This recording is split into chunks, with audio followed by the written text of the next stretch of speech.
Just raise your hand when you got a question.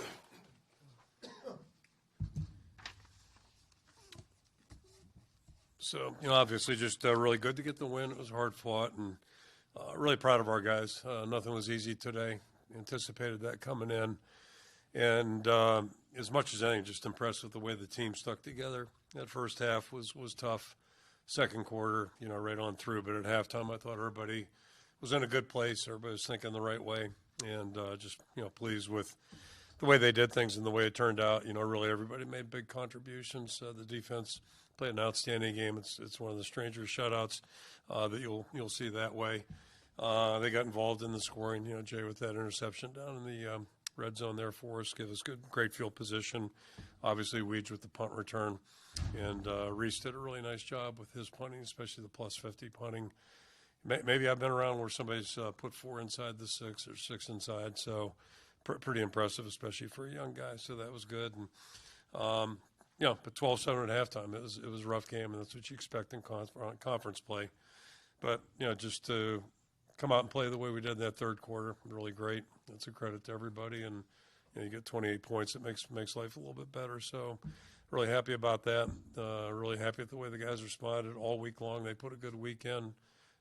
Nobody was moping around or pouting, that kind of stuff. And I think the other good thing is that we still have a lot of things we can get better at and a lot of things that we can maybe be a little bit more detailed on. So that's we'll start that work again tomorrow. But first and foremost, just encourage the guys to really enjoy this. They earned it. Wins in the conference are hard earned, and enjoy it tonight. Not too much and not too late, because we got a big week ahead of us. But I'll throw it out for questions. And last thing I'll just say too, what a great crowd again. Homecoming's always kind of neat, and you got a lot of things going on, I'm sure, on campus. But tremendous crowd. Couldn't have had better weather either. So it turned out to be a really nice day. I'll throw it out for questions. Kirk, John Steppe, Cedar Rapids Gazette. What kind of prompted the decision, or what was kind of the thought process into making the switch to Brendan when you did? And is he now your permanent starting quarterback? Yeah, we'll see on that. Permanent's a strong word, right? But it's like super glue or whatever. But yeah, I mean, we had already made the decision during the week that we were going to rotate Brendan a little bit, and thought third, fourth series. So depending on how it played out, so it just worked out that way. And then he did a really nice job. And Cade was shook up also after the hit he took.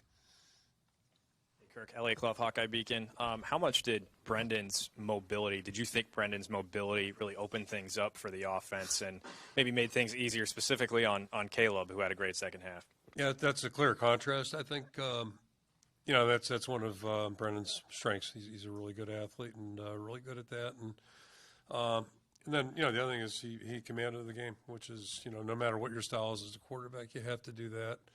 So, it was a really good outing. And, I think we got into a little flow in the second half, and that was certainly encouraging. And, there's give and take with everything you do, but really, really happy for the way he stepped in. Thought he played with great poise. I didn't think too much about it, but, playing his former team, you always worry about emotions a little bit. Didn't worry too much about it, but didn't seem to be a factor either.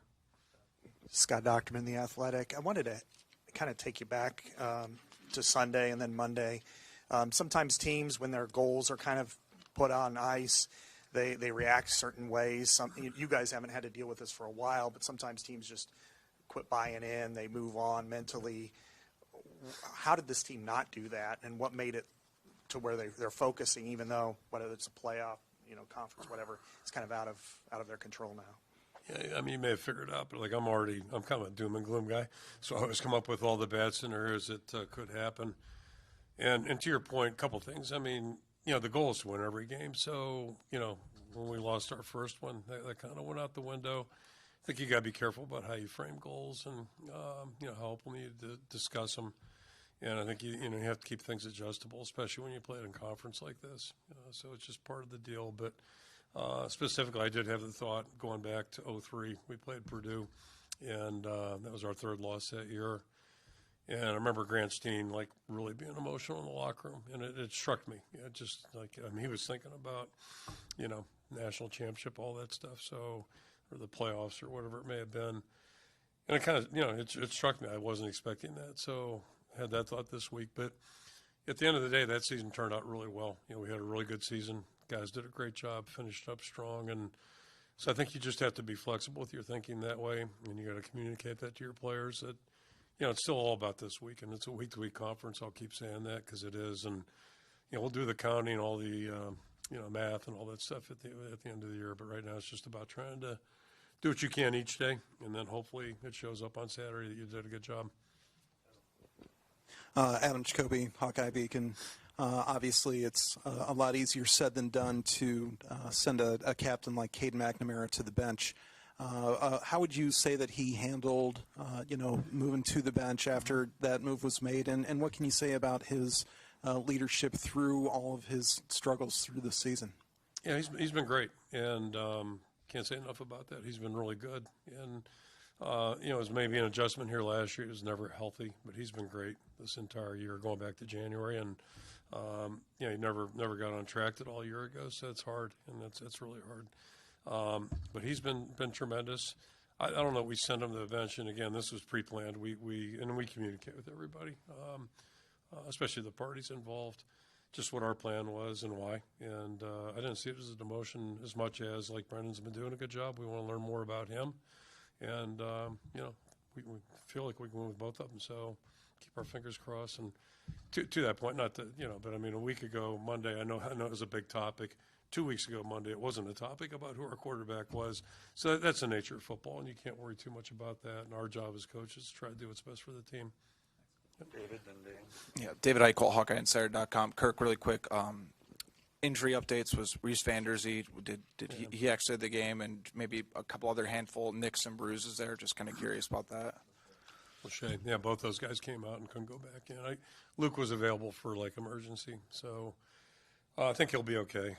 Fingers crossed. And then, we'll have to see with Reese. I don't know. He's got a lower leg deal, so I don't even know how many snaps he got, but it was painful, so he backed out of there. My other question was, with Caleb Johnson, Mason Richmond said that Caleb's really learned how to run angry, but not angry as teammates are angry about anything else, but he just runs angry with an aggression. Can you kind of explain the maturity process that you've seen over the last couple of years and how he's kind of learned to balance running angry but being focused on the right things? He's always been talented, and I think this year a couple things. I mean, he's more focused on the right things, and there's a lot. Every position's got a lot of things they have to be wired into. So I think he's got a better approach there. Just in general terms, I've always said, usually year 3 is like a year where guys really start to come into their own. There's exceptions to everything, but that's usually a big year. And I still think, he's had a lot of good runs since then, but I think one of the most encouraging things I saw was week 2 in that 4-minute. We were trying to bleed the clock.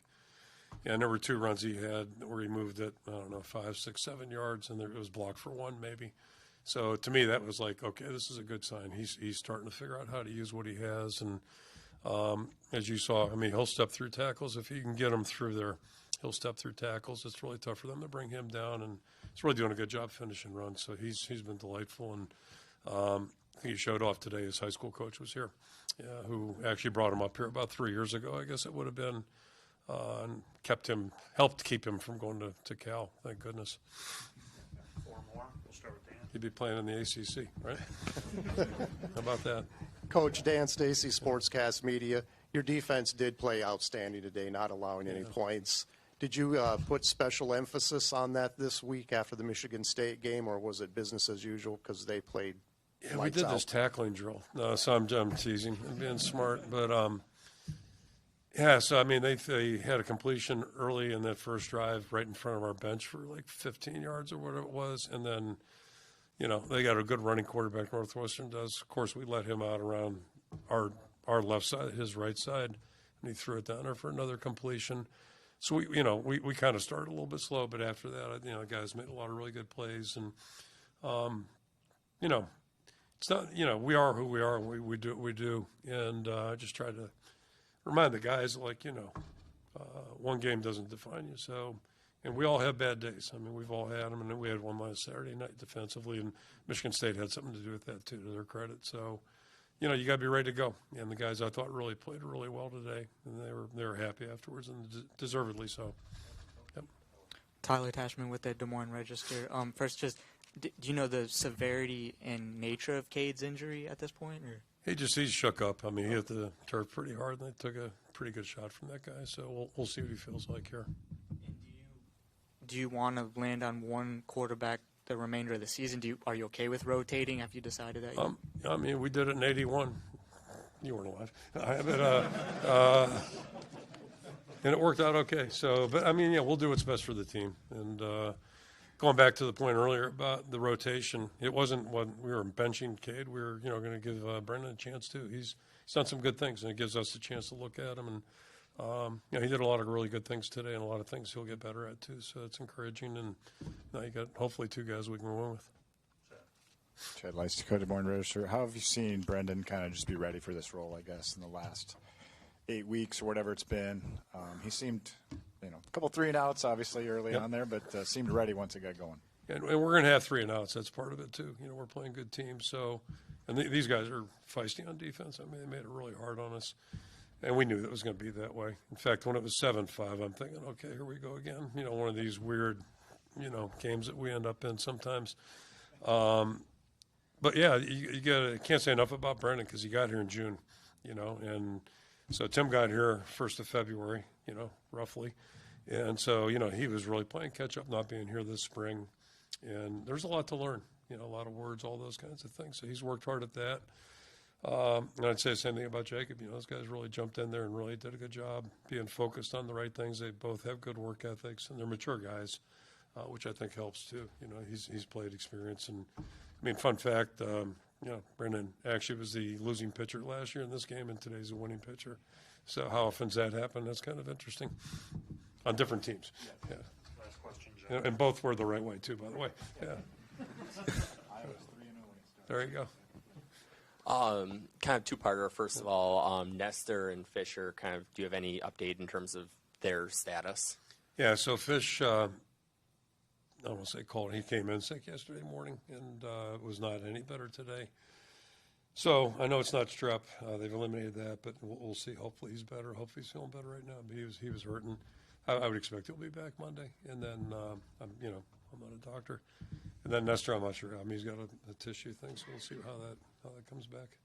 And then with that, you end up with 3 defensive first-team guys all from the same high school. Have you ever had that happen before? And what kind of has stood out to you about your kind of Xavier guys? About the what? About your guys from Xavier. Yeah, I don't know if we ever had 3 guys like that. Yeah, I don't know. That's a good question. But, yeah, just really pleased with everybody. Those guys really worked hard today, and it was good to get back on our feet. And that felt more like the way we want to do things. Okay, thank you. Okay, thank you, guys. Thanks, Kirk.